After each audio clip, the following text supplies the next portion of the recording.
கடந்த வாரம் 24வது அதிகாரம் கவர்மெண்ட்டுக்கும் அரசாங்கத்துக்கும் ஒரு விசுவாசிக்கக்கூடிய தொடர்பை நம்ம பார்க்குறோம். அரசாங்கத்தை மதிக்கணும், ஏன்னா கடவுள் தான் எல்லா அரசாங்கத்தை ஏற்படுத்தியிருக்கிறார். அரசாங்க பணியில கிறிஸ்தவன் உண்மையுள்ளவனா இருக்கணும். பொது சேவை கிறிஸ்துவனுக்கு கொடுக்கப்பட்டது. நிறைய சமுதாய மாற்றம், நாகரிக வளர்ச்சி, மருத்துவம், கல்வி இதெல்லாம் கிறிஸ்துவத்தின் மூலமாக தான் உலகத்துல வந்தது. ஸோ தேவன் கிறிஸ்துவர்களை பயன்படுத்தி சபையை, சமுதாயத்தை பரிசுத்தப்படுத்தி பாவத்தை கட்டுப்படுத்துறார் அப்படின்றத பார்ப்போம். ஆண்டவர் இஸ்ரவேலை கூட தெரிந்தெடுத்து முழு உலகத்துக்கும் அரசியல் சார்ந்த, அரசு சார்ந்த காரியங்களுக்காக தான் அவர் பிரதானமா பயன்படுத்துறார். இயேசுமே புதிய ஏற்பாட்டுல ராயனுடையதை ராயனை கொடுங்கன்றாரு. இயேசு வரி கட்டுறாரு. ரோம அரசாங்கத்தை இயேசு மதிக்கிறாரு. தனக்கு மேலுள்ள எல்லா அதிகாரத்துக்கும் இயேசு கட்டுப்பட்டு கீழ்ப்படிஞ்சிருக்கிறார். அதான் நம்ம பார்க்குறோம். புதிய ஏற்பாட்டுல நிருபங்கள் எல்லாம் பவுல், பேதுரு, யோவான் எல்லாருமே துன்மார்க்கமான அரசாங்கம் இருந்தாலும், துன்மார்க்கமான அதிகாரத்தில் உள்ளவங்க இருந்தாலும் நீ அவங்களை கட்டுப்பட்டு அடங்கி நடக்கணுமே, கலகம் பண்ணக்கூடாது, போராட்டம் பண்ணக்கூடாது. எப்போ அவங்க கடவுளுடைய நிதர்சனமான வார்த்தைக்கு, கடவுளுடைய மகிமைக்கு ஏறா இருக்காங்களோ அப்போ நம்ம அமைதி முறையில தான் எதிர்ப்பை தெரிவிக்க முடியும். சரிங்களா? அதுதான் வேதம் நமக்கு சொல்றது. இன்னைக்கு 25 அதிகாரம் 62வது பக்கம், திருமணம் என்ற டாபிக். திருமணம். ஒரு ஆணுக்கும் ஒரு பெண்ணுக்கும் இடையே எப்போதும் திருமணம் நடக்க வேண்டும். ஒரு சந்தர்ப்பத்தில் ஒரு ஆண் ஒரு மனைவிக்கு மேல் வைத்திருப்பதோ அல்லது ஒரு பெண் ஒரு கணவனுக்கு மேல் வைத்திருப்பதோ நீதியானதல்ல. ஆதியாகமம் 2:24. இது உலக பொதுவான ஒழுக்கம். உலக பொதுவான ஒழுக்கம் வெறும் கிறிஸ்தவனுக்கு மாத்திரம் இல்லை, இது எல்லாருக்கும் பொருள். அதாம் ஆண்டவர் கிறிஸ்தவனை அங்கீகரிச்சு அப்புறமா அந்த கட்டளை கொடுக்கல, அவனை சாதாரண ஒரு மனிதனை அங்கீகரிச்சு அந்த கட்டளை கொடுக்கல. இதுல நீங்க முதல் அடிப்படையான விஷயத்தை ஒண்ணு பார்க்கணும். ஆண்டவர் படைக்கும் பொழுது மல்டிபிளா படைக்கணும். ஒரு 3 ஆண் 3 பெண் படைக்கிறாங்க. அவர் ஒரு ஆணைதான் படைக்கிறாரு, ஒரு பெண்ணை தான் படைக்கிறார். அந்த சுபாவத்துல ஏன் அப்படி படைக்கிறார் அப்படின்னு சொன்னா, கடவுள் ஒருவரா இருக்கிறார். கடவுள் ஒருவரா இருந்து கிரியேட்டரா இருக்கிறார். ஃபேமிலியை நீங்க சரியா புரியணும்னா திருத்துவத்தை சரியா புரியணும். திருத்துவத்தை புரியாம குடும்பம் யாருக்கும் முடியாது. கடவுளே பிதா, குமாரன், ஆவியா இருக்கிறார். இதுதான் ஃபர்ஸ்ட் குடும்பம். இப்ப குடும்பம்ன்றது மனித நாகரீகத்துல உள்ளதுன்னு சயின்ஸ் சொல்லும். மனுஷன் மிருகத்தை போல காட்டுல இருந்தான், அப்புறம் அவன் நெருப்பை கண்டுபிடிச்சான், அப்புறம் ஆடையை கண்டுபிடிச்சான், அப்புறம் ஒழுக்கத்தை உருவாக்கினான். அதெல்லாம் நிறைய பைபிள் ரொம்ப தெளிவா சொல்லுது. கடவுள் முதல்ல குடும்பமா இருக்கிறார். இப்ப கடவுளே குடும்பமா இருக்கிறார். முஸ்லீமுக்கு நமக்குமான ஒரு பெரிய வித்தியாசம் தான். நிறைய மதங்கள் ஒரே கடவுளை கும்பிடுது. சீக்கிய மதத்துல ஒரே கடவுள் தான், பல கடவுள் கிடையாது. புத்த மதத்துல ஒரே கடவுள் தான், முஸ்லீம்லயும் ஒரே கடவுள் தான்.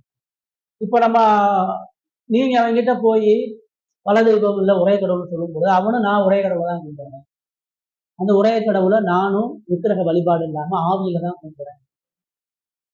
அவனுக்கு எப்படி நம்ம சுபிசியை சொல்றது, அவனுக்கு எப்படி கடவுளுடைய தன்மையை, குடும்பத்தை பற்றி சொல்றதுன்னா, அதனாலதான் நம்ம வேதத்துல வெளிப்படுத்தப்பட்ட தேவன் அவர் ஒருவரா தனியா இல்ல, அவர் ஒருவரா 3 நபரா இருக்கிறார்.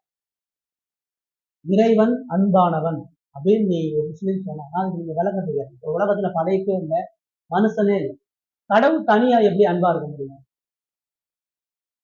நான் தனிமையில இருந்து நான் யாரை நேசிக்க முடியும்? யாருடைய அன்பை பெற முடியும்? ஒரே கடவுள் சொல்றவங்க எல்லாருமே, திருத்துவத்தை நம்பாதவங்க எல்லாருமே அன்பான கடவுள்னு சொல்லவே முடியாது, உறவு கொள்ளுகிற கடவுள்னு சொல்லவே முடியாது. அதெல்லாம் திருத்துவம் தேவன் அன்பாகவே இருக்கிறாருன்னு சொல்லும்போது ஆதாம் இல்ல, படைப்பு இல்ல, மிருகம் இல்ல, யாரும் இல்லை, யார் அன்பு கொடுத்தா? பிதா குமாரன் அன்பு கொடுத்தார், குமாரன் பிதாவை அன்பு கொடுத்தார், ஆவியானவர் குமாரனையும் பிதாவையும் அன்பு கொடுத்தார். அந்த மூவரா இருக்கிறதுனாலதான் அன்பு இருக்குது, புரிந்து கொள்ளுதல் இருக்குது, ஒற்றுமை இருக்குது, ஐக்கியம் இருக்குது. அத மனுஷனை தேவ சாயலா சிருஷ்டிக்கும் பொழுது குடும்பத்தை மைண்ட்ல வச்சுதான் சிருஷ்டிக்கிறார். அதனால அவர் கணவன், மனைவி, பிள்ளைகள் என்கிற அந்த திருத்துவ ஒழுங்க குடும்ப கட்டுப்பாட்டுக்குள்ள கொண்டு வராங்க. அப்ப குடும்பம்னா நம்முடைய சந்தோஷம், நம்முடைய உணர்ச்சிகளை வெளிப்படுத்தக்கூடியது, நம்முடைய ஆறுதலை தேடக்கூடியதை நம்ம மனசீகமா யோசிக்கணும். குடும்பம்னு உங்களுக்கு புரியணும்னா திருத்துவத்துல உறவுகள் எப்படி இருக்குன்னு தெரிஞ்சாதான் குடும்ப உறவுகளை கடவுள் எப்படி உருவாக்கணும்னு தெரியுங்களா? அதனால ஒரு ஆதாம் ஒரு ஏவால கிடைக்கிறார். பைபிள்ல ஆபிரகாம் விசுவாசி ஆகார கல்யாணம். ஆபிரகாமுக்கு ஒரு பிள்ளை பெறாங்க. ஆண்டவர் ஆகார சந்திக்கிறார், விஷ்ணு வேலை ஆசீர்வதிக்கிறார். இப்ப ஆபிரகாமுடைய இரண்டாவது திருமணத்தை கடவுள் அங்கீகரிக்கிறார். ஆபிரகாம் ஆகார கல்யாணம் பண்ணும்போது கடவுள் தடுத்து நிறுத்தவோ எச்சரிக்கவோ பைபிள்ல சொல்லப்படல. தாவீது கடவுளுக்கு ஏற்ற குமாரனா இருந்தாலும் பல பெண்களை திருமணம் பண்றான். சாலமோன் பல ஆண்களை திருமணம் பண்றான். இது எப்படி நீங்க புரிஞ்சுக்கிறீங்க?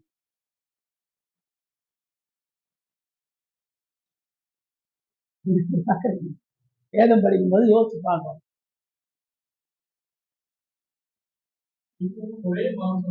ஆமா, ஒரே மாம்சமா இருக்கிறார்கள். ஆனா விசுவாச சந்ததியே கடவுளை அறிந்தவர்களே இந்த வழி தவறி போறாங்க. ஆபிரகாமுடைய காலத்துல மனைவி பிள்ளை பக்கலைன்னா வேலைக்காரிய திருமணம் பண்றது கலாச்சாரத்தினுடைய இயல்பு. ஒரு 50 வருஷத்துக்கு முன்னாடி நம்முடைய கலாச்சாரம் அப்படிதான் இருந்துச்சு. மனைவி கல்யாணம் பண்ணா தங்கச்சியை கூட கல்யாணம் பண்ணி கொடுத்துருவாங்க. கடவுள் அதை ஒரு பொழுதும் அங்கீகரிக்கல, ஏற்றுக்கொள்ளல. கடவுளுடைய சித்தம் அது கிடையாது. கடவுள் ரொம்ப தெளிவா ஆதாமுக்கு கொடுக்கப்பட்ட மனைவி ஏவாள் மட்டும்தான்றது சந்ததி எல்லாருக்கும் தெரியும். அதனால முதல்ல 2 பொண்டாட்டி வச்சிருந்தீங்க யாரு? லாபா. காயினுடைய சந்ததியில தான் முதல்ல 2 மனைவியை திருமணம் லாமே. ஆண்டவர் அதை எச்சரிக்கிறார், அது தப்பு. அவனே சொல்றான். அவன் 2 திருமணம் பண்ணனாலதான் அவன் குடும்பத்துல கொலை அதிகரிக்குது, பாவம் பெருகுது, ஒழுக்கம் இல்லாம போகிறது. காயினுடைய சந்ததி அவனை நிப்பாட்டிட்டார். லாமைக்கு அப்புறம் ஒரு பெரிய லிஸ்ட் நீங்க வாசிக்கணும். கடைசியா லாமைக்கோட ஆண்டவர் காயினும் இருக்கிட்டார். திருமண உடன்படிக்கையை உடைக்கும் பொழுது கடவுளுடைய பார்வையில அது பெரிய பாவமா, கடவுள் எதிர்க்கக்கூடிய பாவமா? ஆபிரகாமுக்கு தேவன் அனுமதிச்சாலும் அதற்கான விளைவுகளை அவன் அறுக்க வச்சார். அவன் ஆகார கல்யாணம் பண்ணும் பொழுது சாரால் பாதிக்கப்படுகிறார். சாராளுக்கு ஆகாருக்கு பிரச்சனை. ஆபிரகாம் ஈசாக்கையும் சாமுவேலையும் பெரிய கடைகளை வருது. இயல்பா ஆபிரகாமுக்கு இஸ்மவேலை தான் பிடிக்குது. இஸ்மவேலை அவனுக்கு அனுப்ப மனசு இல்லை. ஆனா தேவன் இஸ்மவேலையும் ஆகாரையும் அனுப்பி விடுறார். இப்போ அவன் என்ன தவறு செஞ்சானோ அதற்கான துன்பங்களையும் விளைவுகளையும் அவனை சந்திக்காம தேவன் அவனை குடமிடல. அதனுடைய விளைவு தான் ஈசாக்க பலி செலுத்தார். ஈசாக்கு அவனுடைய சுமை ஞானத்தால சுய பலத்தால பறக்கப்படல. ஈசாக்கு கொடுக்கப்பட்ட ஈவு. அதனாலதான் கடவுள் உரிமையா அவனை தகன பலி எடுன்றார். அதை கடவுள் முழுமையா கொடுத்திருக்கிறாரு. ஈசாக்கு என்னுடைய பலத்தினால என்னுடைய ஞானத்தினால வரலன்னு தெரிஞ்சனாலதான் கடவுளுக்கு கொடுக்க ரெடியா இருக்கிறார். ஒரு பாவம் அவன் குடும்பத்துல பல விளைவுகளையும் சோதனைகளும் தொடர்ந்து கொண்டு வருவதா பார்க்கலாம். அதோட தொடர்ச்சி நீங்க திரும்ப ஏசாக பார்க்கலாம். ஏசா 2-3 பேரை கல்யாணம் பண்ற ஆண்டவர் ஏசாவை தூக்கி விட்டுறாரு, ஆசீர்வாதத்தை திரும்ப இருக்கிறார். தாவீதுடைய காலத்துல ராஜாக்கள் எப்பொழுதுமே அவருடைய குடும்பத்தை வர்த்திக்க பண்ணுவதற்கு பல திருமணங்கள் செய்வாங்க. அதையும் கடவுள் ஒவ்வொருவரும் அங்கீகரிக்கிறது. கடவுளுடைய சித்தம் கிடையாது, கடவுளுடைய விருப்பம் கிடையாது. அவங்க உலகத்தை கலாச்சாரத்தினுடைய ஒரு நிகழ்வா பயன்படுத்தி அதையும் கடவுள் நியாயம் தீர்த்தார். அவன் 1க்கு மேற்பட்ட மனைவியை திருமணம் பண்ண உடனே அவன் குடும்பம் 2ஆவது உடையுது. அம்னோன் தாமாரை கெடுக்கிறான். அப்சலோம் அம்னோனை கொல்றான். அவன் குடும்பத்துல ஒரு மகன் கூட உருப்படியாது. தாவீதுக்கு பிறந்த மனைவிகளுக்கு பிறந்த ஒரு பிள்ளையை கூட தேவ பக்திக்கு எதுவா அவனால நடத்த முடியல. அவ்வளவு பிள்ளைங்களை எல்லாரும் சோரப்படுறாங்க. தேவன் கிருபையா சாலமோனை உரியாவின் நிமித்தம் சாலமோனை தெரிந்து கொள்கிறார். உரியா ஒரு நீதியுள்ள ஒரு வழக்கார். உரியா கடவுளுக்கு உண்மையுள்ள ஒரு வழக்கார். உரியாவின் நிமித்தமா சாலமோனுக்கு கிருபை சாலமோனுக்கு ஞானத்தை கொடுத்து அரசாங்க பதவியை கொடுக்கிறார். சாலமோனும் தோற்றுப்பார். சாலமோன் அநேக மனைவிகளை திருமணம் பண்ண உடனே ராஜ்யத்தை உடைக்கிறார். இஸ்ரவேல 10-2. அதுக்கப்புறம் இஸ்ரவேல் எதுவே இல்லை. காரணம் என்னன்னா அங்க விபச்சாரத்தை விட இன்னொரு ஒரு மோசமான ஒரு பாவம் என்னன்னா தாவீது உரியாவை கொன்னது கடவுளால ஜீரணிக்க முடியாது. இவன் அபிகாயில திருமணம் பண்றான். நாபால் கொல்லப்படுகிறான். தேவன் அவனை நியாயம் தீர்க்கிறான். ஏன்னா நாபால் ஒரு துன்மார்க்கமான மனுஷன். அகினோவாம திருமணம் பண்றான். அதுவே நம்ம பெரிய எதிர்ப்ப கடவுள் காட்டினான். கடவுள் சில விசுவாசிகளுடைய சில பாவங்களை சில காலகட்டங்கள் அனுமதிக்கிறார். அந்த அனுமதிப்பது என்பது கடவுளுடைய சித்தம் கிடையாது. கடவுள் அவனை சந்திச்சு பொறுத்து கொண்டு போகிறார். அப்ப அவர் அந்த இடத்துல நீ எருசலேம்ல உனக்கு அநேக ஸ்திரீகள் இருக்கிறாங்க, இதுக்கும் மேல கேட்டுதான் நான் கொடுத்துருப்பேன்னு சொல்லும் பொழுது உரியாவை மனதில் வச்சு சொல்றாரு, நீ பத்சேபால் எடுத்தது ரொம்ப ரொம்ப தப்பு. ஒரு நீதிமானதை கூட இன்னொருவனை வஞ்சித்து அவனை போர்ல கொண்டு போய் எல்லா படைகளையும் வச்சு அவனை வஞ்சித்து அவனை கொன்னது நீதிமானுடைய ரத்தத்தை நீ சிந்திருக்கிற. உன் பாவம் உன் குடும்பத்தோட முடியல, இன்னொருத்தனுடைய சந்ததியை அழிச்சிருக்க. உரியா ஒரு ஏத்தியன், அவன் இஸ்ரவேலே கிடையாது, ஒரு புறஜாதி. ஆனா புறஜாதியா ராஜ்யத்துக்கு உண்மையா இருக்கிறான், கடவுளுக்கு உண்மையா இருக்கிறான், அரசாங்கத்துக்கு உண்மையா இருக்கிறான், தாவீதுக்கு உண்மையா இருக்கிறான். உரியாவை கொல்றதுக்கு லெட்டரே உரியா கையில தான் கொடுத்து அனுப்புறான். இந்த லெட்டரை போய் யோவாப்ட கொடுத்து அனுப்புறான். அப்ப உரியா உரியா அந்த லெட்டரை பார்த்திருந்தானா தாவீதுடைய ராஜ்யம் சின்னாபின்னமாயிடும். உரியாவுடைய உண்மைத்தன்மை, உரியாவினுடைய பரிசுத்தம், உரியாவினுடைய சாட்சியுள்ள வாழ்க்கை எல்லாம் கடவுள் தாவீது காட்டுறார். அப்ப அவனுடைய உக்கிரமான பாவம் பத்சேபாலை தூக்குனதை விட உரியாவை கொண்டது மிக ரொம்ப ஆபத்தான ஒரு பாவம். ரத்த சிந்தி ஒரு சந்ததி எல்லாமாக்கி ஒண்ணுமில்லாத நீதிமான கொலை பண்றது இயேசுவை நிராகரிச்ச கொலைக்கு சமமான ஒரு கொலை. அதுக்காக அதை ஒப்பிட்டு சொல்றார். எத்தனையோ உன் பாவத்தை உன்னை விட்டு வச்சேன், எருசலேம்ல எத்தனை ஸ்திரீகள் கேட்டிருந்தாலும் நான் அனுமதிச்சிருப்பேன்னா பாவத்தை உடன்படுறான்றது அல்ல, நான் பொறுத்து கொண்டு போயிருக்கேன். ஆனா இந்த பாவத்தை என்னால பொறுக்க முடியாது. தாவீது நாத்தான்ட்டு அனுப்பும் பொழுது ஆண்டவர் உரியாவை மையப்படுத்தி தான் சொல்றார். தாவீதுடைய குடும்பத்தை ஆண்டவர் சின்ன பின்னமா ஆக்குனது உரியாவினுடைய ரத்த பலியான சின்னம். அதனாலதான் சொல்றாரு, நீ எனக்கு ஆலயத்தை கட்ட மாட்ட, நீ இருதயத்துக்கு ஏற்றவனா இருந்தாலும் ஒன்னே வச்சு உன் கையில ரத்த பலி இருக்குது, நீ நீதிமானுடைய ரத்தத்தை சிந்தனால நீ ஆலயத்தை கட்டுவதற்கான எந்த நன்மையும் எனக்கு அதுக்காக பயன்படுத்த. ரூல்ஸ் ஒண்ணுதான், ஆண்டவர் எங்கேயுமே அதை மாத்தல, எங்கேயுமே அதை பயன்படுத்தல. ஓசியாவை நீங்க கவனிச்சீங்கன்னா அது கொஞ்சம் வித்தியாசமா இருக்கும். ஓசியா ஒரு பரிசுத்த தீர்க்கதரிசி. ஓசியாவை போய் நீ விபச்சாரிய பேர் கல்யாணம் பண்ணுற, கோமாருங்கிற விபச்சாரிய கல்யாணம், அவர் புறஜார். இப்ப அந்த இடத்துல ஆண்டவர் விபச்சாரத்தை அனுமதிக்கிறாரா? இப்ப கல்யாணம் பண்ணிட்டு வந்து அவர் 2 பிள்ளையை பார்த்துட்டு மறுபடியும் விபச்சாரத்துக்கு அது கூட வாழ மாட்டாங்க. ஆண்டவர் என்ன சொல்றாரு, நீ மறுபடியும் அவளை போய் கூப்பிட்டு வாழங்க. மறுபடியும் அவன் போய் பாகால் கோயில இருந்து அவளை கூப்பிட்டு அவன் வாழ்றான். இதை அப்படி புரிஞ்சுக்கிறாரு. இது இஸ்ரவேல் ஜனங்களுக்கு கொடுக்கப்படக்கூடிய எச்சரிக்கை. கடவுளுடைய அன்பு எவ்வளவு பெருசு, இஸ்ரவேலுடைய அசுத்தம் எவ்வளவு மோசமானதை தாண்டி உரியாவினுடைய வாழ்வை கடவுள் பயன்படுத்தி அந்த அன்பினுடைய வெளிப்பாட்டோட செய்றார். அதை ஒரு மோரல் லெசனா எடுக்க முடியாது, அது ஒழுக்க சட்டமா எடுக்கிறார். தேவன் எதற்காக அதை பயன்படுத்துகிறார் அப்படின்றத வேதம் முழுவதும்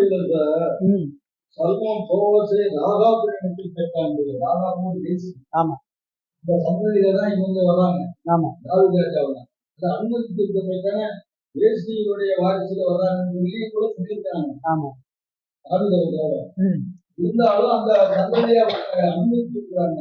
ஆமா அதனாலதான் வருது. மனம் திரும்பினா ஒண்ணு, நீங்க கேளுங்க, கடவுள் ஒரு விஷயத்தை அனுமதிக்கிறான்றதுக்காண்டி அவள் விருப்பப்படுறான்னு கிடையாது. சவுல் ராஜாவா கடவுள் அனுமதிக்கிறார், கடவுள் விருப்பப்படுறாரு. கடவுள் சொல்றாரு, நீ என்னைய வெறுத்துட்ட, என்னைய வெறுத்தனால புறஜாதியான்னு நீ ஒரு ராஜாவை கேட்கிற, அதனால சவுல் வச்சுக்கிட்டார். சவுல் ஒரு பொழுதும் கடவுளுக்கு பயந்தவன் கிடையாது, கடவுளால் நேசிக்கப்பட்டவன் கிடையாது. அதேதான் பிலேயாம்கிட்ட 2 முறை கடவுள் பேசுறாரு. ஆனா அவன் 3வது முறை அடையாளம் கேட்கும் பொழுது அவருடைய பாதையில கடவுள் கடவுள் ஒரு விஷயத்தை எச்சரித்து சில காரியங்களை அனுமதிக்கிறான்றதுக்காண்டி அது கடவுளுடைய விருப்பமா சுத்தமா ஆகாது. கடவுள் ஒரு ரூல்ஸை கொடுத்து அந்த ரூல்ஸை நான் மீறலாமான்னு நீங்க கேட்டீங்கன்னா அது முட்டாள்தான். உனக்கு எழுதி கொடுத்தாச்சு, அதை மீறலாமான்னு கேட்டாங்க என்ன அர்த்தம்? சரி போன் விட்டுருவார். போன் விட்டுறாருன்றதுக்கான காரணம் என்ன, உனக்கு புரியல, நீ பாவத்தை நேசிக்கிற, அதுக்காண்டி உன்னை விட்டுறார். அந்த அனுமதி வேற, சித்தம் வேற. சித்தம் ஒண்ணுதான். இதுதான் புதிய ஏற்பாடுல உங்களுக்கு என்ன பிரச்சனை, புதிய ஏற்பாடுல அநேக டிவோர்ஸ் இருக்கு. மனைவி சமைக்கலாம் டிவோர்ஸ் பண்ணலாம், மனைவி வீட்டு வேலை செய்யலாம் டிவோர்ஸ் பண்ணிடலாம், கணவனுக்கு பிரியமா நடந்துக்கலாம் டிவோர்ஸ் பண்ணலாம். அதை ரொம்ப ஈஸியா தள்ளுதல் சீட்டை எழுதி கொடுத்து டிவோர்ஸ் பண்ணிட்டே இருக்கும். அதான் வந்து கேட்கிறாங்க, மனைவியை தள்ளி விடுகிறது நியாயம். ஆதியாகமத்துல ஆண்டவர் இருவரும் ஒரே மாம்சம் பிரியக்கூடாதுன்றாரு. மோசே காலத்துல தள்ளுதல் சீட்டை எழுதி கொடுத்து பிரியலாம். உபாகம் 24 அதிகாரம். இப்ப உபாகம் 24 அதிகாரத்தை அவங்க அட்வான்டேஜா எடுக்கிறாங்க. இதுதான் பாருங்க, பரிசேயர்கள் எப்படி பாக்குறாங்க, கடவுள் அனுமதித்ததை கடவுளுடைய சித்தமா பாக்குறாங்க.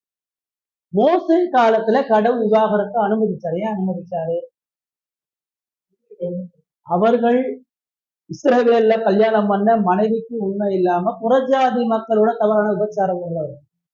அதை மோவாபிய பெண்களோட விபச்சாரமா இருந்து தன்னுடைய மனைவிக்கு துரோகம் பண்ணாங்கன்னா, நீ விபச்சார எண்ணத்தோடு ஒரு மனைவிக்கு உண்மையா இருக்க முடியாது. நீ அவளை அடிமைப்படுத்துறதுக்கு அவளை தள்ளி விட்டுரு. அவங்க அப்பா வீட்லயாச்சும் போய் அவள் கடவுளுக்கு உண்மையா இருக்கட்டும். அதான் கோல். அங்க அவளை தள்ளி விடுதுன்றது விவாகரத்தை கடவுள் அலோவ் பண்றான்றது கோல் கிடையாது. பாவம் பெருகக்கூடாதுன்றதுக்காக சொல்லப்படும். ஆனா பரிசேயர் காலத்துல மோசையே டிவோர்ஸ் அலோவ் பண்றாரு, இவங்க எல்லா டிவோர்ஸையும் அலோவ் பண்றாங்க. அனுமதித்த காரியத்தை சித்தமா எடுக்கக்கூடாது. இப்ப அதான் ஏசு என்ன சொல்றாரு, மோசே உனக்கு தள்ளி விடுதலை கொடுத்தது என்பது உன் பாவத்தை நிமித்தமா இருதய நிமித்தமா கொடுத்தாங்க. ஆதியில இருந்து கடவுளுடைய சித்தம் ஒண்ணுதான், ஒருவருக்கு ஒருத்தி தான், ஒரே ஆவாள், ஒரே ஆதாம், ஒரே ஏவாள், அவங்க தான் சேர்ந்து வரணும், ஒரே மாம்சமா இருக்கிறதா விஷயம் சொல்லி சொல்றாங்க. இன்னைக்கு நிறைய ராஜாக்கள், நிறைய புறஜாதி மக்கள் இந்த பலதார திருமணம் இருக்குது. ஆனா அது எல்லாமே இந்த பாவத்துக்கான விளைவுகளையும் அதற்கான ஆபத்துகளையும் அவர்கள் சந்திக்காம ஒருபோதும் கடவுள். தாவீதா இருந்தாலும் அப்ரஹாமா இருந்தாலும் யாரா இருந்தாலும் அதற்கான எதை விதைக்கிறானோ அதற்கான அறுவடை செய்வாங்க.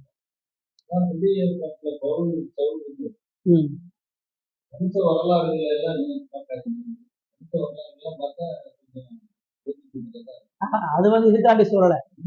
அது அவங்க சத்தியத்தை பார்க்காம வெறுமனை வம்ச அட்டவணையை பார்த்துக்கிட்டு சுவிசேஷத்துக்கு செவி கொடுக்காம பாரம்பரியத்தையும் வம்ச அட்டவணையை பார்த்துக்கிறதுனாலதான் சீரியடும் கிளவிகள் பேச்சுக்கு விலகிடு, தேவையில்லாத கட்டுக்கதைக்கு வம்ச வரலாறு செவி கொடுக்காரு. அதுக்கும் மேரேஜுக்கும் சம்பந்தம் இல்லை. ரெண்டாவது பேராகிராஃப் அவர் என்ன சொல்றாரு, 3 கோல் ஏன் கடவுள் திருமணத்தை அமைச்சார். ஃபர்ஸ்ட் ஹெல்பர், ஆதாமுக்கு ஏற்ற துணை. எதுக்கு துணை? ஏதேன்ல அவன் கூட வீட்டு வேலை செய்யறது இல்லை, அவன் கூட பண்படுத்துறதுக்கு இல்லை. நிறைய ஏற்ற துணைனா ஏதோ வீட்டு வேலை செய்யறது, துணி துவைக்கிறது, பாத்திரம் நடக்கிறது, அது இல்லை மனைவியுடைய எண்ணம். ஏற்ற துணை என்பது அவனால செய்ய முடியாத, அவனால கடவுளுக்கான மகிமைக்கு செலுத்த வேண்டிய ஆராதனையும் கடவுளுக்குள்ளாக வளர வேண்டிய காரியத்துல அவனுக்கு உறுதல். அவன் எந்த இடத்துல அவனுக்கு லிமிடேஷன் இருக்கு, அவனால எல்லாத்தையும் செய்ய முடியாது. ஆணுக்குரிய தலைமைத்துவத்தோடைய ஆணுக்குரிய வேலை சுபாவத்தோடைய தான் ஆதாம படைக்கிறார். அதனாலதான் நீங்க பாத்தீங்கன்னா பெண் செய்யக்கூடிய சுபாவமான வேலையை ஆணால ஒருபோதும் பூரணமா செய்ய முடியாது. ஆண் செய்யக்கூடிய வேலையை பெண் ஒருபோதும் பூரணமா செய்ய முடியாது. பெண்ணுக்கு இயல்பா தலைமைத்துவம் கிடையாது. ஆண்டவர் தலைமைத்துவத்தை ஆணுக்கு தான் கொடுத்திருக்கிறார். குடும்பத்தை நடத்துறது, சபையை நடத்துறது, நாட்டை நடத்துறது, இது எல்லாமே லீட் பண்றது எல்லாமே ஆணுக்கு தான் கொடுத்திருக்கிறார். மிருகங்களை கூப்பிட்டு வச்சு ஆதாம் ஏவாளை சேர்த்து வச்சு பேர் வையும் சொல்லுவாங்க. ஆதாமுக்கு நீ மிருகங்களுக்கு பேர் வைங்க, இது லீடர்ஷிப். அவனுக்கு ஞானத்தை கொடுத்து அவனை ரூல் பண்ண சொன்னாங்க. ஏதேன்ல பண்படுத்தி காக்குறது அவனுக்கு கொடுக்கப்பட்ட பிரதானமான பொருள். இந்த வேலைகளுக்கு அவன் குறைவுபடும் பொழுது, அவன் சோர்வடையும் பொழுது, அவனால செய்ய முடியாத பொழுது ஏவாளுடைய தாளந்துகளும் ஏவாளுடைய ஞானமும் ஏவாளுடைய வல்லத்திலும் அந்த உதவிகரமா இருக்கும்.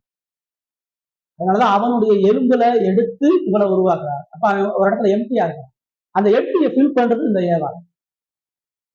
2 பேரையும் தேவசாயில படைச்சு 2 பேரையும் சரிசமமாக வச்சு, ஆண் பெண்ணை விட ஒருபொழுதும் ஒரு படி மேல கிடையாது, பெண் ஒருபொழுதும் ஆணை விட ஒரு படி மேல கிடையாது. 2 பேரும் ஈக்குவல். 2 பேருடைய வேலை பிரிக்கப்படுகிறது. 2 பேருக்கு கொடுக்கப்பட்ட திறமை, 2 பேருக்கு கொடுக்கப்பட்ட ஞானம், 2 பேருக்கு கொடுக்கப்பட்ட பொறுப்புகள் அந்த வேலையை பிரித்தறிக்க செய்கிறது. ஆனா நீங்க எல்லாமே உண்டா. பெண் தலைமைத்துவத்துல ஆள நினைக்கிறார், ஆண் கீழ்ப்படைந்து துணையா போறது. இது 2மே ஆகும். அப்ப அது 2 நடக்கும் பொழுது அது குடும்பமா இருக்காது. குடும்பம் சரியான முறையில ஒரு செயல்பட. ஆண் அவன் ஞானம் உள்ளவனா, கவனம் உள்ளவனா, வழி நடத்துகிறவனா, திருச்சபைக்கு குடும்பத்துக்கு வேண்டிய எல்லா ஆவிக்குரிய பொருளாதார நன்மைகள் அவன் தான் சபதரித்து போசிக்கிறவனா இருக்கும். பிள்ளை வளர்ப்பு ஏவாள் வேலை கிடையாது. பிள்ளை வளர்ப்பு பிரதானமா ஆதாமுடைய வேலை. நிறைய நேரம் பிள்ளைய அம்மா தான் வளர்க்கணும் அப்படின்ற ஒரு தவறான புரிதல். பிள்ளைய ஒரு ஆண் வழி நடத்தி அவன் தான் பேசணும். மனைவிக்கு அவன் தான் கடவுளை குறித்து போதிக்கணும், பேசணும். மனைவியும் கணவனும் சேர்ந்து பிள்ளைகளை ஒரே ஆவிக்குரிய நிலையில வழிநடத்த வேண்டிய பொறுப்பு இருக்குது. ஸோ உதவி துணையாக அப்படின்னு சொல்லும்போது முதல்ல ஆவிக்குரிய காரியங்களும் உதவி. அவன் எவ்வளவு ஞானமா வழிநடத்தவனா இருந்தாலும் உண்மையாகவே வீட்டை பராமரிக்கிறதும் வீட்டை சுத்தம் பண்றதும் பிள்ளைகளுக்கு பிள்ளை எளிமையான முறையில கடவுளுடைய வார்த்தையை சொல்லிக் கொடுக்கறதும் ஆண்டவர் பெண்ணுக்கு கொடுக்குறார். இவன் ஆண் வழி நடத்தினாலும் பெண் அதை சப்பார்டினேட்டிவா செய்யறதுக்கு தேவன் பயன்படுத்தக்கூடிய ஒரு கருவியா இருக்கு. ஸோ வேத பல இடங்களை சொல்லுது. நீதிமொழிகள் 31 குணசாலியான ஸ்திரியை குறித்து அநேக விமர்சனங்கள். நிறைய நேரம் பெண் துணையான்னு சொல்லும்போது பெண்ணு வெளியே போய் வேலையை பார்க்கலாதுன்னு ஒரு தவறான போதனை இருக்கு. பெண் வெளியே போய் பதவியில் இருக்கக்கூடாது, வெளியே போய் லீடிங் பொசிஷன் இருக்கக்கூடாது, அதை சொல்லலாம். வேலைக்கு போகலாம், சமுதாயத்துல வேலை செய்யலாம், பணி செய்யலாம், அதெல்லாம் ஓகே. ஆனா ஆளுகை செய்யக்கூடிய இடத்துல பெண் வரக்கூடாது. இப்ப பிரதமர் பதவிக்கு பெண் வரக்கூடாது, சிஎம் பதவிக்கு பெண் வரக்கூடாது. சப்பார்டினேட்டிவா அபிஷியலா செய்யக்கூடிய ஒர்க்ல எல்லாத்தையும் பெண்கள் ஈடுபடலாம். சபையிலேயே அதனாலதான் வேதம் சொல்லுது பெண்கள் பிரசங்கிக்கக்கூடாது, பெண்கள் சபையை நடத்தக்கூடாது. சபையில பெண்கள் செய்ய வேண்டிய அநேக வேலைகளை வேலை செய்யும். இயேசுவுக்கு கீழே நிறைய சீசுகள் இருந்தாங்க. இயேசுவுக்கு அநேக உதவிகளை செய்யக்கூடிய பெண்களை வச்சிருந்தாரு. பவுலுக்கு கீழே அனனியா சப்பீரால போல குடும்பம் இருந்துச்சு, ரெபேயாள் இருந்தாங்க, தபித்தாள் தொற்கால் இருந்தாங்க. நிறைய பேர் சப்பார்டினேட்டா ஊழியம் செஞ்சாங்க. அதெல்லாம் வேற நமக்கு சொல்லுது. இப்ப பெண் பிரசங்கிக்க கூடாது, பெண் தலைமைத்துவத்துக்கு சபைக்கு வரக்கூடாதுன்னா நம்ம குறைச்சி மதிப்பிட்டு அவங்களா கீழா நிலை நம்ம சொல்லலாம். அவங்களுக்கு இருக்கக்கூடிய பணி அவங்க சரியா செய்யணும். அவங்களுக்குன்னு கடவுள் சில தாளந்து, சில வரம், சில திறமை, சில பர்பஸ் கொடுத்துருக்காரு. அதை அவங்க சரியா செய்யணும். அதுதான் திருமணத்துடைய முக்கிய நோக்கம். ஸோ உறுதுணை. ரெண்டாவது அங்க பார்க்கும் பொழுது கடவுளுடைய நீதிப்படி வாழ்வதற்கு ஒழுக்கமற்ற வாழ்க்கையிலிருந்து அவர்களை ஒழுங்குபடுத்துவாங்க. நிறைய பேரு திருமணம் இல்லாம இருந்துட்டா டிசிப்ளினா இருக்கலாம். இந்த ரோமன் கத்தோலிக்க ஃபாதர் சிஸ்டர்ஸ்லாம் என்ன நினைக்கிறான், குடும்ப வாழ்க்கை இல்லைன்னா கடவுளுக்கு உண்மையா இருக்கலாம், குடும்ப வாழ்க்கைனா நம்ம சரீரத்தை டிசிப்ளின் பண்ணி கடவுளுக்கு பக்தியா இருக்கலாம். வேதம் சொல்லாத ஒரு கடவுள் ஒரு ஆசாரிய பணி, ஒரு தீர்க்கதரிசிய பணி, ஒரு ராஜா பணி, 3 பணியில செய்யறவன் திருமணம் பண்ணவனாதான் இருக்கணும். திருமணம் பண்ணாம ஆசிரியர் ஆக முடியாது, திருமணம் பண்ணாம தீர்க்கதரிசியா இருக்க முடியாது, திருமணம் பண்ணாம ராஜாவா இருக்க முடியாது. குடும்பத்தை நடத்துறவன் தான் சபையை நடத்த முடியும், குடும்பத்துல தான் நாட்டை நடத்த முடியும், குடும்பத்தை நடத்துறவன் தான் சரியான வழிகாட்டுதலை செய்ய முடியும். குடும்பத்தை நடத்துறவன் தான் பொறுமை உள்ளவனா, இச்சை அடக்கம் உள்ளவனா, சாந்தம் உள்ளவனா, சகித்து போறவனா, தாழ்மை உள்ளவனா இருக்கும்.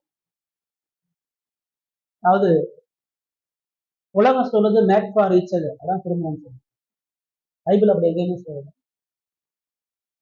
எனக்கு ஏத்த பாருங்க, நான் நினைச்சபடி இருக்கிறாங்க அப்படிலாம் உலகத்துல எவனும் இருக்க மாட்டான், யாரும் இருக்க மாட்டாங்க. திருமணம் என்பது 2 முரண்பட்ட இருதயம் உள்ளவர்களே கடவுள் சேர்க்கிறது. ஆதாமுடைய ஆசை வேற, ஆதாமுடைய சிந்தை வேற, ஆதாமுடைய லீடிங் வேற, ஆதாமுடைய எழுப்புதல் வேற.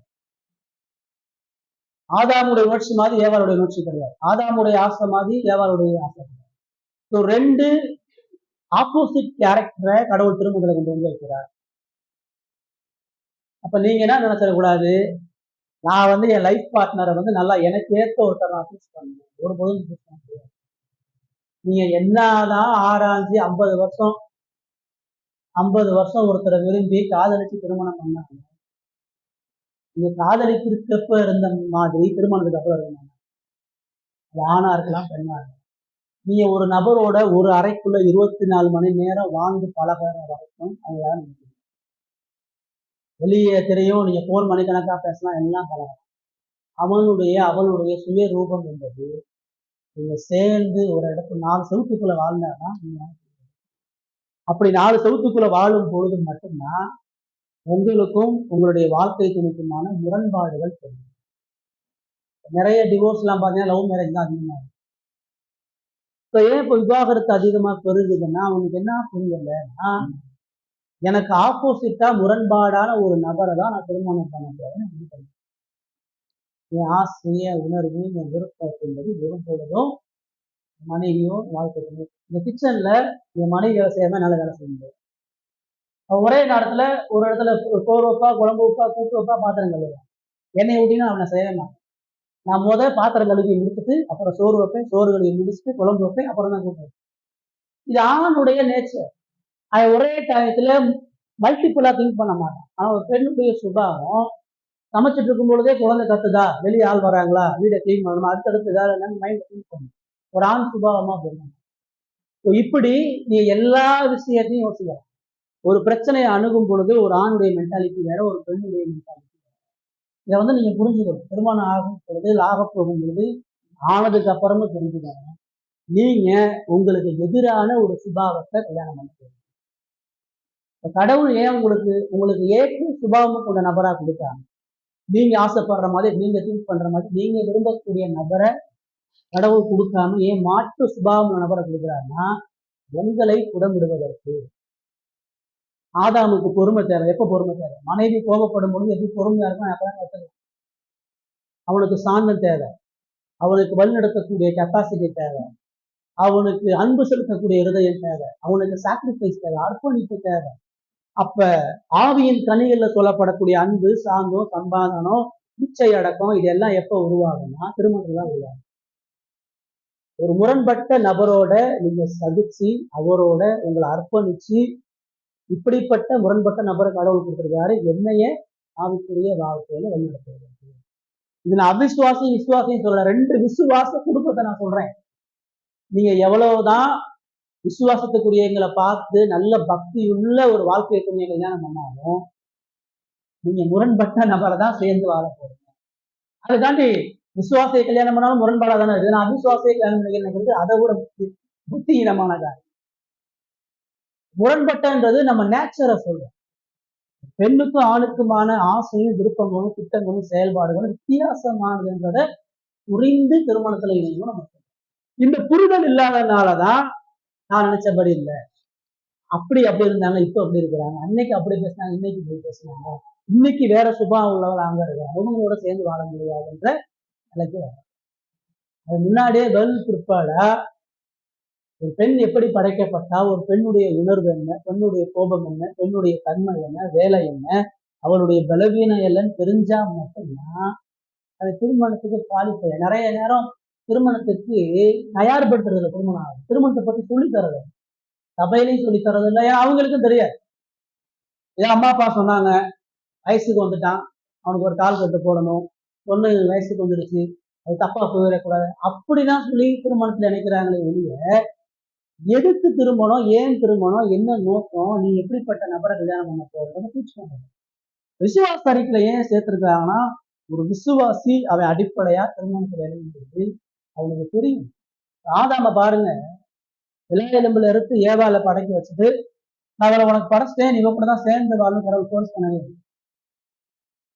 அவனுக்கு அயர்ந்த நித்திரை உண்டாக்கி அவனுடைய எலும்பு எடுத்து ஜீவ சுவாசத்தை ஊதி பெண்ணை உருவாக்கி ஏதேன்ல ஆண்டவர் ஏவாளை புடிச்சிட்டு நிறுத்துறாரு.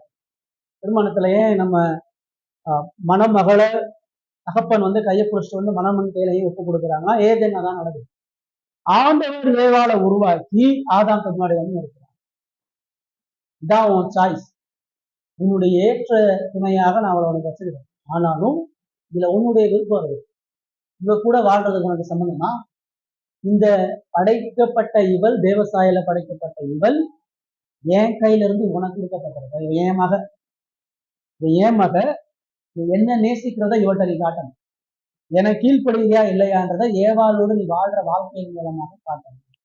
என்னை உண்மையாவே நேசிச்சு எனக்கு பயந்து இருக்குன்றதை நீ எங்க காட்டணும்னா ஏவாளோடு நீ வாழக்கூடிய உறவு முறையில காட்டணும் கொண்டு வந்தா ஏவாளன்னு காட்டணும். ஆதாம் அவளை பார்த்துட்டு ஐ ரிஜெக்ட், எனக்கு இது பிடிக்கல அப்படின்னு அவன் சொல்லல. ஈவன் தான் அவனுக்கு அந்த சுயாதீன சக்தி ரொம்ப பிடிக்கும். தேவன் கிருபையா ஆதாம தேவசாயில படைச்சு அந்த பாருங்க, ஆதாம் என்ன போல அவள்னு சொல்லவே, அவளை பார்த்த உடனே இவள் என் மாம்சத்தில் மாம்சம், என் சரீரத்தில் சரீரமா இருக்கான்னு ஏன் சொன்னா. இதுக்கு முன்னாடி வரைக்கும் மிருகங்களுக்கு பேர் வச்சுட்டு வர, மிருகங்களுக்கு பேர் வைக்கும்போது எல்லா மிருகத்தினுடைய மேலை ஃபீமேலையும் பார்க்கலாம். ஒரு ஆண் சிங்கம் எப்படி வருது, பெண் சிங்கம் எப்படி வருது, ஒரு பசுமாடு எப்படி வருது, ஒரு காளை மாடு எப்படி, இது எல்லாத்தையும் அவன் பார்த்துதான் அவனுக்கு ஏற்ற துணையிலன் அவனுக்குள்ள தாகத்தையும் ஏற்றத்தையும் ஏற்படுத்துறான். நீ இந்த உலகத்துல துணை இல்லாம இருக்கிற, உனக்கு ஒரு துணை தேவை, ஒரு ஆறுதல் தேவை, உன் அன்பு செலுத்த, நேசிக்க, சகிக்க, உன்னை புடம்பிட, உன்னை கடவுளுக்குலாம் நினைக்க ஒரு ஆள் தேவைன்ற அந்த விருப்பத்தையும் அந்த குவாலிட்டியும் கடவுள் கொடுக்குறான். நீங்க கவனிச்சீங்கன்னா அவனை படைச்ச அடுத்த செகண்ட் ஏவாளை உருவாக்கு, அவன் எலும்பெடுத்து உருவாக்கு, அவனை படைச்சு அவனுக்கு முதல்ல வேலை கொடுக்குறான். நீ ஏதேன்ல எப்படி வேலை பார்க்குறேன்னு பாருங்க. வேலை செய்யாதவன் கல்யாணம் பண்ணக்கூடாது, ஏதேன ஒழுங்கா பண்படுத்தாதவன், ஏதேன படைப்பை பராமரிக்கிறவன் மனைவியை பராமரிக்கணும். வேலை பார்க்காதவனுக்கு ஒரு பொருளும் திருமணம் கிடையாது. அதெல்லாம் நம்ம சொல்லிக் கொடுக்கணும். ஒரு மனைவியை வச்சு காப்பாற்றக்கூடிய வருமானமும் திறமையும் யாருக்கு போது அவன் மட்டும் தான் இருக்கணும். இன்னைக்கு அப்பெல்லாம் இல்லை, எந்த வேலையும் இல்லை, அதனால கல்யாணம் பண்ணி கல்யாணம் பண்ணி அதை வச்சு அவன் டிஸ்கஸ் பண்ணி பொழைச்சிக்கலாம். அதெல்லாம் ரொம்ப தப்பானது. அப்படி வேலையை கொடுத்துட்டு மறுபடியும் அவனுக்கு ஏவாளை கொடுக்கும், வேலையை கொடுத்துட்டு படைப்புகளை ஞானமா பேர் வைக்கக்கூடிய பொறுப்பை கொடுக்கணும். கடவுள் பேர் வைக்கல, மிருகத்துக்கெல்லாம் அவன் தான் பேர் வைக்கணும். அதுல அவனுடைய ஞானம், அவனுடைய கமிட்மெண்ட், அவனுடைய புத்தி, அவனுடைய திறமை இதெல்லாம் உள்ளடங்கியது. அப்போ கல்யாணத்துக்கு வெறும் வேலை மட்டும் இருந்தா பத்தாது. கை நிறைய சம்பாதிக்கிறாருங்க, கவர்மெண்ட் ஜாப்ல இருக்காருங்க, அது மட்டும் குவாலிட்டி கிடையாது திருமணம். அவன் ஒரு மேனா, ஒரு ஆணா, கடவுளால படைக்கப்பட்ட கடவுளுடைய குமாரத்தையே அந்த திருமணம் பண்ணி வாழணும்னு சொன்னா கடவுளுக்கு ஏற்ற சுபாவமும் ஞானமும் இரக்கமும் பொறுமையும் சாந்தமும் வழிநடத்தக்கூடிய தயமும் எபிலிட்டி இருக்கும், திறமை இருக்கும். எங்க எதை பேசணும், எங்க எதை பேசக்கூடாது, எப்படி நடந்துக்கணும், எப்படி அந்த மிருகத்தை அவன் எப்படி ஹேண்டில் பண்றான்னு கடவுள் பாக்குறான். அவன் வாட்ச் பண்றான்.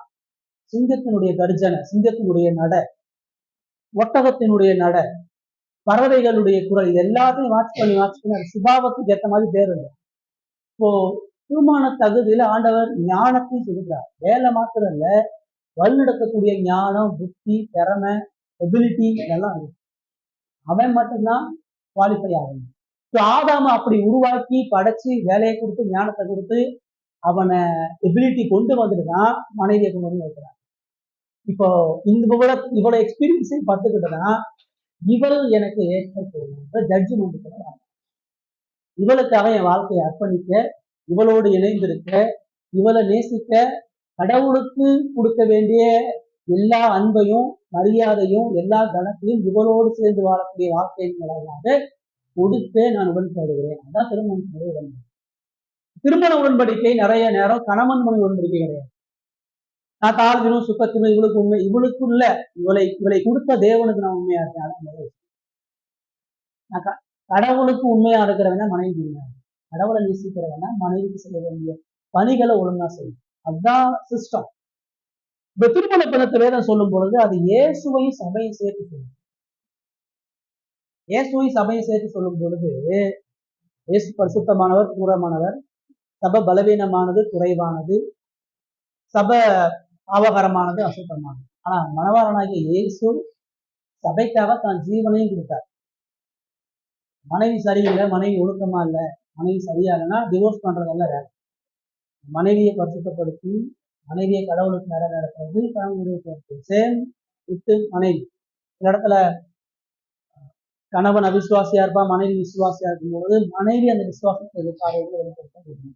இதுதான் திருமண பந்தத்தினுடைய மிக முக்கியமான விஷயம். ஒண்ணு ஆவிக்குரிய துணை, ரெண்டாவது ஒழுக்கமற்ற வாழ்விலிருந்து ஒழுக்கமா நீதியா நம்மளை பாதுகாக்கிறதுக்கு தேவன் ஏற்படுத்தி.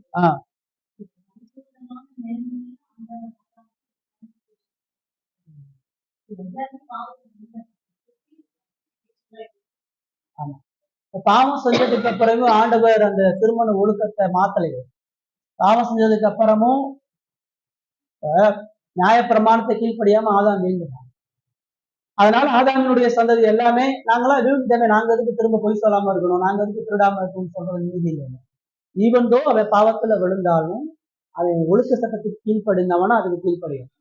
ஸோ பாவம் திருமணத்தை கரபடிஞ்சு திருமண உறவுகளை உடைச்சாலும் அவன் எஞ்சியுள்ள அந்த பாவ போராட்டத்தோடு திருமண உறவுல அவன் உண்மையா நீதி உள்ளவனா. அதுக்கு அவனுக்கு சுவிசேஷம் தேவை. அதனாலதான் சுவிசேஷத்தை ஆரம்பத்துல இருந்தே கடவுள் கிறிஸ்துவுக்குள்ளாக இருக்கிறவன் நீழ்ந்து போன பாவ நிலையிலையும் குடும்ப பொறுப்புகளை செய்யறவனா இருக்கிறான். விசுவாச குடும்பம்னா கடவுளுக்கு உண்மையா இருக்குன்னு அர்த்தமா? கடவுளுக்கு சொல்றப்ப எல்லாத்தையும் வாழ்றாங்க அர்த்தமா? அப்படின்னு அவங்களுக்குள்ள பாவம் இருக்குது. விசுவாசத்துல கணவன் அவனுக்கு சண்டை வராதா? விசுவாசத்துல முரண்பாடு வராதா? விசுவாசத்துல கோபம் வராதா? எல்லாம் வரும். ஆனா அதை கிறிஸ்துவுக்குள்ளாக மன்னிச்சு ஏற்றுக்கொண்டு உறவை பலப்படுத்தி அவத்தோடு எப்படி தனிப்பட்ட வாழ்க்கையில பரிசுத்தம் அடையணுமோ அதே போல திருமண வாழ்க்கையில பரிசுத்தம் அதுக்கு அவசியம். ஓகே, 3 விஷயத்த திருமணத்துல அவர் தர்றாரு. அப்புறம் 2வது விஷயம், கடவுளுடைய நீதிப்படி மனித வர்க்கத்தை அதிகரிக்கும். அதான் அவர் அவங்க 2 பேரையும் வச்சு நீங்க பலுகி பெருகி பூமியை நிரப்புங்க.